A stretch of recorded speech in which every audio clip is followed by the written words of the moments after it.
¿Cómo estás? ¿Me escuchan? Perfecto, una alegría tenerte, Esteban, en una forma particular hoy, ¿no es cierto? Pero gracias a Dios que podemos estar de toda forma conectados. Amén. Gloria a Dios. Así que bueno, Esteban, esta noche está en nuestros corazones, deseoso de escuchar la palabra del Señor y por ende escuchar lo que el Señor puso primero en tu corazón, Esteban. Así que el Señor te bendiga. Amén. Y te use en esta noche una vez más, ¿sabes? Bueno, Un abrazo gloria a virtual, hermano querido. Gracias, gracias. Bueno, gloria a Dios. Me alegro mucho verlos y estamos juntos en un mismo espíritu, ¿no? En un mismo sentir. Aunque estamos físicamente lejos, estamos cerca espiritualmente, ¿no? El otro día le comentaba a su pastor, los viernes nosotros nos conectamos con una iglesia en Bélgica, en Bruselas, y tenemos una vigilia juntos. Ellos son de origen africano, belga, latinos, y uno los escucha hablar y orar en lenguas, y no hay imagen, porque es todo por un sistema por teléfono. Y yo le decía al pastor que cómo es el milagro de Dios, porque cada uno habla su idioma, hablamos todos en lenguas, pero nos sentimos unidos por algo que no se ve, que es el espíritu. Y tenemos un mismo sentir. Y en este momento, seguramente en varios países y en varios lugares de Argentina debe haber grupos de hermanos juntándose de la misma manera que nosotros, y por ahí nosotros nos vemos nada más que este grupo y pensamos somos los únicos, pero hay un montón que están orando, clamando y están en un mismo espíritu con nosotros. Y eso es un gran milagro de parte de Dios, ¿verdad? Del reino de los cielos. Bueno, yo estaba meditando en estos días, porque uno ve la situación en que uno está, el tiempo es un tiempo tan diferente, porque tiempos difíciles, sobre todo los argentinos y los latinoamericanos hemos vivido muchísimo, ¿no? En este tiempo. A Europa le tocó en la época de la Segunda Guerra y posguerra, pero después ha tenido un tiempo muy largo de estabilidad y de una vida muy tranquila, esa parte del mundo. Pero nosotros hemos vivido tiempos complicados, pero ninguno como este, porque es un tiempo difícil, porque nos aísla, nos deja a cada uno en su casa y salir poco. Y entonces yo empecé a pensar que por ahí muchas veces empezaba a pensar qué pasó con las palabras que Dios me dio, las promesas, las profecías, el ministerio que me dijo que iba a tener, o qué pasó con todo eso, porque esto, pues si uno se pone a escuchar, yo ya no escucho mucho, casi nada los noticieros, porque parece que al otro día nos vamos a morir todos. Entonces, hay tanta poca fe en esa gente, y es normal porque si no creen en Jesús no pueden tener fe. Pero la transmiten, y lo que hacen es transmitir desaliento y desesperación. Uno termina de ver un noticiero, cambia y ve el otro, y el otro, y el otro, y empieza a clamar, Señor, sácame de acá, me quiero ir. Y se acabó la fe, se acabaron los milagros, y pareciera que Dios ya no hace milagros, que Dios no sana a los enfermos. Bueno, mil cosas pueden pasar por la mente y el corazón de un ser humano, cristiano o no cristiano. Entonces me puse un poco a meditar y digo, la confianza en Dios es en todo momento, y este es un tiempo de prueba para el mundo. Porque este es un tiempo de prueba para el mundo. Y es un tiempo que Dios permite sobre la humanidad para que se arrepienta. Para el cristiano fiel, esto es lo que la palabra de Dios siempre anunció que iba a venir sobre la tierra. y que la venida de Cristo estaba cerca. O sea que para nosotros es una alerta, como diciendo, levántense la cabeza, estén erguidos porque el Señor viene. Para el mundo es una prueba, es un momento de apretura, de dolor. Entonces nosotros no tenemos que reaccionar como reacciona el mundo, en la desesperación, en la angustia, en el temor, sino en erguir la cabeza, como dice la palabra, y empezar a decirle a Dios, ven Señor Jesús, y orar por la humanidad también. Pero creer que todo lo que Dios nos prometió se va a cumplir. Así que vamos a leer el Salmo 138:8. Y vamos a leer varios textos, pero empezamos con este. Y el Salmo dice, no sé si lo quieren buscar o yo se los leo. Bueno, 138:8, para que lo puedan leer. Dice, Jehová cumplirá su propósito en mí. No dice, si la situación en el mundo es buena, Jehová va a cumplir su propósito en vos. Si todo va bien, Jehová va a cumplir su propósito. Él dice, Jehová cumplirá su propósito en mí. O sea, no tiene nada que ver con las circunstancias de alrededor, ni siquiera las internas. Porque yo puedo estar en una gran depresión, que no lo estoy, aclaro. Aclaro todo porque como conozco el Evangelio desde muy chiquito, sé que sacan, no todo, acá ninguno, pero en algún lado por ahí, sacan una palabra dando vuelta de la y dicen, fulano está deprimido. No, no estoy deprimido. Pero supongamos que alguien está deprimido, aún así el propósito de Dios se cumple. Porque Elías estaba deprimido en una cueva, escondido, y Dios fue a buscarlo y cumplió su propósito en él. Entonces dice el Salmo, tu misericordia, oh Jehová, es para siempre. No desampares las obras de tus manos. Nosotros somos la obra de su mano. Él no la va a desamparar. Yo a veces hablando con Silvia acá o por teléfono con algún hermano, le digo, Dios no nos trajo hasta acá para ahora abandonarnos, dejarnos tirados y que se arreglen con el coronavirus y que es un problema de ellos, no mío. Hagan lo que puedan, muchachos, y los que no puedan no lo hagan. No es así Dios. Así tal vez es el ser humano, pero cuando se ve apretado son los primeros que se... Como mi abuela decía, cuando el barco se hunde, las ratas son las primeras que se tiran al agua. Entonces, y el ser humano es así. Todos se van y uno queda solo. Pero en el caso con Dios no es así. Dios cumplirá su propósito y no nos va a desamparar. Ahora, yo me he dado cuenta que desde el momento en que Dios te dice una cosa, hasta que empieza a ocurrir, hay un periodo de tiempo de preparación que no le gusta a nadie y a veces es muy confuso, inentendible. Por ejemplo, cuando yo estaba en el Instituto Bíblico estudiando, vinieron dos jóvenes que estaban orando y me dijeron, mira, estábamos orando y Dios nos dijo que vas a predicar en Europa. Y yo en ese momento tenía los zapatos agujereados porque no tenía un centavo.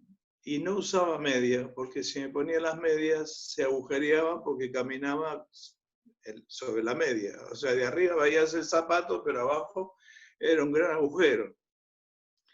Y yo me acuerdo que iba a la iglesia en los fines de semana y por ahí el pastor me oraba y me caía al piso y no me daba cuenta, claro, que cuando estaba en el piso los pies quedaban para arriba. Entonces, claro, todo el mundo veía los grandes y maravillosos agujeros que tenían los zapatos.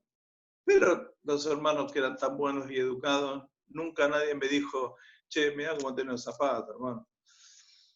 Un día entró un joven a la iglesia y vino con un par de zapatos nuevos y me dice, toma, te regalo mis zapatos. Y yo le digo, me viste cuando me caí al piso, ¿no? Y me dice, sí. Bueno, en ese momento que tenía los zapatos agujereados, vienen todos y me dicen que voy a predicar por Europa. Mi primer reacción fue mirarme los zapatos. Es cierto, fue lo primero que hice, fue bajar la cabeza y mirarme los zapatos porque pensé, no tengo para comprarme un par de zapatos y estos piensan que voy a poder viajar a Europa. Pero en un momento dije, bueno, si Dios te lo dijo, va a ser. Ahora, desde ese día hasta que yo subí por primera vez al avión, pasó un montón de tiempo. Y que el llamado se fue probando, porque a veces decía, bueno, esos chicos no fue de Dios lo que me dijeron, fue una ilusión de ellos. Hay tantos argumentos, fue una ilusión, se equivocaron, lo mandó el diablo, no sé, muchas cosas más. Y no es así. El tema es que estaba siendo probado, en cierta forma, lo que Dios había hablado en mi corazón. Y estaría siendo yo formado hasta llegar a ese tiempo y empezar a caminar por el sueño que Dios tenía para mi vida. Entonces, por ahí uno dice, Dios me habló tantas cosas de la iglesia, de mi vida, de mi trabajo, y ahora no sabemos si vamos a salir de esto o no, si me agarra el 19 o el 18 o el 20, no sé, cualquiera te puede agarrar. ¿Y qué vamos a hacer ahora? Y la plata no alcanza. Y ahora cuando le ganemos al virus, después vienen años de pobreza y de miseria. Porque si nos ponemos a escuchar todo eso, y hermano, esto ya se acabó. No hay más nada. Porque aún las potencias más grandes del mundo ya están pensando en el desequilibrio económico que van a tener después de esto, que todavía no saben cómo arreglar esto, porque no tienen ni vacuna, ni remedio que lo cure, pero ya saben que después de esto, viene lo peor. Entonces, uno se puede poner a pensar y dice, entonces todo lo que me dijeron de parte de Dios, lo que me dijo el pastor que invitaron, todo es mentira. No es todo mentira. Una cosa es la realidad del mundo y otra cosa es la verdad de Dios. La verdad de Dios se mantiene ante cualquier circunstancia difícil y que pareciera insoluble. Sigue siendo la verdad de Dios. Y la realidad del hombre cambia todo el tiempo por las circunstancias. Mañana viene un viento fuerte, se voló el virus y empezamos otra vez con todas las cosas que teníamos antes. Como también dice, no, ahora, a partir de ahora el mundo va a cambiar. El único que cambia el mundo es Cristo, hermano. ¿Qué se va a convertir en calabaza el mundo? Apenas los chinos abrieron las ciudades, empezaron a contaminar de nuevo exactamente igual que antes del virus. ¿En qué va a cambiar? El ser humano no puede cambiar en nada. Podrá cambiar que andaremos con barbijo, no sé, qué sé yo, harán unos cascos especiales para vendernos algo nuevo. Pero la certeza tiene que ser, hermano, que Dios cumplirá. Dios me dijo algo, lo va a cumplir. No se puede pasar el tiempo que pase, pero Dios lo va a cumplir. Y tengo acá algunos ejemplos. Lo primero que quiero tomar es el ejemplo de la vida de Jesús.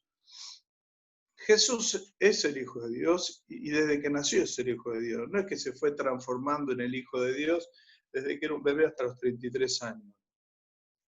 Él nació siendo el Hijo de Dios. Fue engendrado como el Hijo de Dios, porque fue engendrado por el Espíritu Santo de una manera sobrenatural. No es que después de los 2 años empezó a darse cuenta que era diferente a los demás porque no jugaba a la bolita con los chicos del vecino. O no es que a los 10, 20 años dijo, ¡uy, soy el Mesías! No, hermano, siempre lo fue. Entonces, cuando uno lee en Lucas, capítulo 2, de versículo 47 al 52, dice, todos los que lo oían se maravillaban de su inteligencia y de su respuesta. Cuando le vieron, se sorprendieron y le dijo su madre, hijo, ¿por qué nos has hecho esto así? Porque si ustedes se acuerdan, Jesús se quedó en el templo y la familia de Jesús, la mamá y el papá, se fueron con toda la familia y pensaban que el hijo estaba por ahí con ellos, pero en realidad después se dieron cuenta que el chico no estaba, entonces volvieron a Jerusalén pensando que Jesús se había perdido. Ahora, en realidad, el que se perdió no es Jesús, porque Jesús estaba donde tenía que estar, lo que se habían perdido eran los padres. Entonces dice que le dice la madre, ¿por qué nos hiciste así? He aquí tu padre y yo te hemos buscado con angustia. Entonces Jesús le dije, ¿por qué me buscáis? ¿No sabéis que en los negocios de mi padre me es necesario estar? O sea que Jesús ya en este momento, siendo un chico, sabía para qué había venido y dónde tenía que estar. Ahora, dice después que más ellos no entendieron las palabras que él le habló, y Jesús descendió con ellos y se volvió a Nazaret y estaba sujeto a ellos. Quiere decir que Jesús vivió como un niño común, porque estaba sujeto a sus padres, y obedecía lo que le hacían sus padres, siendo el Mesías y sabiendo quién era. Hasta que llega a los 33 años, que es el tiempo donde él se manifiesta como quien es. Ahora, desde este punto hasta los 33 años, Jesús vivió, trabajó con su padre, según algunos comentarios dicen, en la carpintería, y vivió como cualquier ser humano. Y tuvo que esperar el tiempo de Dios para la manifestación de lo que había en él. Entonces, si Jesús tuvo que esperar, nosotros tenemos que esperar el tiempo que se manifieste lo que Dios nos prometió que íbamos a hacer y para lo cual fuimos llamados. Y en algunos será un año, en otros 2, otros 3 y otros como Abraham, que al final fue llamado de grande. Porque si uno se pone a mirar, la mayoría fue pasado por ese tiempo. Moisés estuvo en el desierto, Abraham anduvo dando vueltas, como no teniendo donde establecer sus carpas definitivamente. Cuando habla con Lot, le dice, bueno, vos andate para un lado, yo me voy para lo contrario. Lot se fue a los valles fértiles de Sodoma y Gomorra y Abraham se fue a ir a tierras desérticas. Ahora, Dios estuvo siempre con ellos, pero tuvieron que pasar por ese tiempo, pero sabían que Dios iba a cumplir lo que había prometido. Y esto es lo que tenemos que hoy tener en mente ante tantas voces negativas, desalentadoras que hay en el mundo, no solo las noticias, uno si por ahí se cruza con un vecino, alguien, y empieza a hablar como si ya estuviéramos al final de todo. Y no es así. Dios prometió muchas cosas. Yo las estoy esperando. Estoy esperando el cumplimiento de todo lo que Dios me dijo. Algunas cosas yo ya las vi y las viví, pero hay otras que todavía no. Y mi Dios cumplirá su propósito en mí. El propósito mayor de Dios es que le conozcamos, lo dice en Hechos 17, aunque sea a tientas, lo encontremos. Pero después está el propósito de su llamado específico de cada uno a hacer algo para su obra. Eso está siendo protegido por Dios para que se cumpla.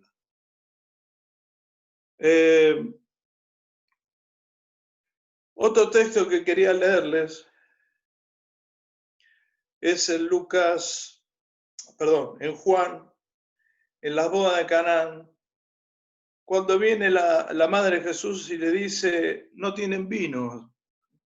Y Jesús le responde, ¿qué tienes conmigo, mujer? Aún no ha venido mi hora. Entonces, lo interesante es que acá demuestra que Jesús realmente sabía que tenía que esperar el tiempo, la hora en que se manifestara y empezara la obra que Dios le había encomendado. Y entonces acá le dice a la madre, aunque hace ese milagro y transforma el agua en vino, le dice a su madre, a María, le dice, mira que tenés conmigo, mi hora no ha llegado. Como diciendo, también cuando los hermanos de Jesús en otro texto le dicen que no vas a subir a Jerusalén si vos sos quien decís ser. Y él dice, ustedes no entienden, pero todavía no llegó mi tiempo. Así que Jesús sabía muy bien el cumplimiento de los tiempos de Dios. Dios tiene un tiempo para cada uno, un tiempo diferente y especial. Y todo lo que estamos viviendo no podemos permitirle a esta circunstancia temporaria que nos altere el sueño o las promesas que Dios ha hecho sobre nuestras vidas, y tenemos que esperar los tiempos con paciencia y preparándonos para el momento que todo se ponga en marcha y salga a la luz en cada vida, ¿no? Fíjense, por ejemplo, dice que Jesús en el capítulo Lucas 4, versículo 1 y 2, dice: Jesús, lleno del Espíritu Santo, volvió del Jordán y fue llevado por el Espíritu al desierto. Moisés fue llevado al desierto, Elías era un hombre desierto, Juan el Bautista vivía en el desierto. El apóstol Pablo estuvo 3 años en el desierto, porque lo dice en Gálatas 1:18, dice: después, pasado 3 años, subió a Jerusalén. Y en Hechos dice: cuando llegó a Jerusalén, trataba de juntarse con los discípulos, pero le tenían miedo, no creyendo que fuese discípulo. Entonces Bernabé lo tomó, lo trajo a los apóstoles y les contó cómo Saulo había visto en el camino del Señor, el cual le había hablado, y cómo en Damasco había hablado poderosamente en el nombre de Jesús. Así que el mismo apóstol Pablo, Jesús, Moisés, Abraham, Elías, todos tuvieron un tiempo de prueba en el desierto, donde que sucedió después que Dios los llamó. David es interesante en la vida de David, porque David, Dios lo llama. Le dice Samuel a Elí: ¿tenés algún otro hijo? Y él le contesta: sí, el que está con las ovejas. Bueno, vení, tráemelo. Lo unge como rey delante de todos, y entonces el Espíritu Santo vino sobre David, y David habrá dicho: al fin no cuido más ovejas. Pero no es así. David volvió con las ovejas y estuvo con las ovejas hasta que un siervo de Saúl le dice al rey: mirá, hay un joven que está cuidando las ovejas de su padre. Y entonces uno dice: ¿cómo? El que fue ungido por rey todavía estaba con las ovejas. Entonces dice que el padre de David lo tomó a David de entre las ovejas, le dio presentes para Saúl y lo envió a Saúl. Y ahí David fue y estuvo con Saúl. Y en ese tiempo es donde vio a Goliat, y después mató a Goliat, y después todo el pueblo lo quiso, lo amó, y por ahí David dijo: bueno, ahora viene el cumplimiento de que tengo que ser rey, y nada que ver. Saúl se enojó y lo empezó a perseguir, lo quiso matar, se fue y se escondió ¿en dónde? En una cueva, donde estaba en la cueva de Adulam, y cuando se enteraron la familia que estaba ahí, fueron a verlo, y todos los pobres, los endeudados, los ladrones se fueron con David. Y David podía haber dicho en ese tiempo: yo voy a ser rey de esta gente. Esto es lo que Dios me prometió. Y no solo pasó eso, tuvo que irse a vivir con los filisteos, que eran sus peores enemigos, y para que no lo maten andaba babeando, haciéndose el loco, porque los filisteos tenían mucho respeto por los locos. Entonces no lo tocaron. Entonces, ¿hasta qué punto tuvo que llegar David? Pero el tema es que como decía el Salmo, Jehová cumplió su propósito en David. David llegó a ser rey, y de hecho, hasta el día de hoy, Israel no considera un rey tan grande como David. Entonces, yo leyendo todos estos textos, pensaba, ¿no?, que tenemos que tratar de ver en este tiempo que tenemos la oportunidad de estar encerrados y no tener nada más que hacer que estar encerrados. Bueno, algunos saldrán a trabajar, pero la mayoría tiene que estar en su casa. Un tiempo especial para buscar a Dios y dejarse que Él nos prepare para lo que Él nos llamó y que Él va a cumplir lo que nos prometió. Lo va a hacer. ¿En qué forma? No lo sabemos, pero tenemos la certeza que lo hará y no nos abandonó, Él está con nosotros. Él sigue estando con nosotros. Dios no abandonó a David en la cueva de Adulam, no abandonó a Moisés en el desierto, no lo abandonó a Abraham mientras iba peregrinando por la tierra que en definitiva Hebreos dice que Dios le había prometido y andaba dando vueltas porque esperaba la porvenir, que es la eternidad junto a Dios. Dios no abandonó a Pablo cuando todos los mismos cristianos se escapaban porque le tenían miedo.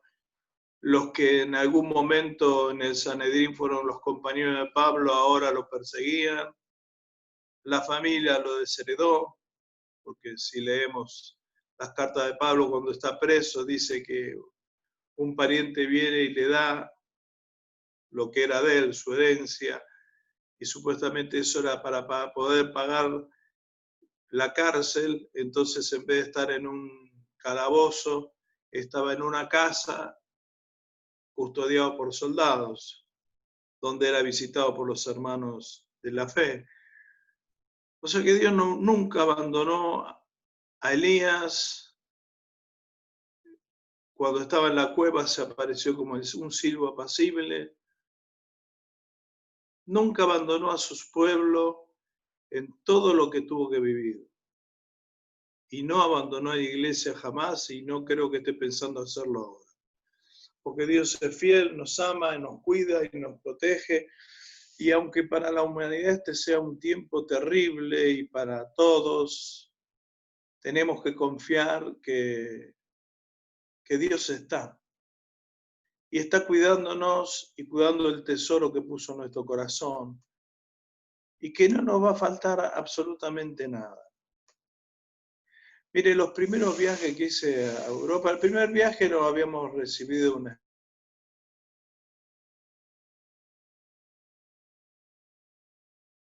Como estaba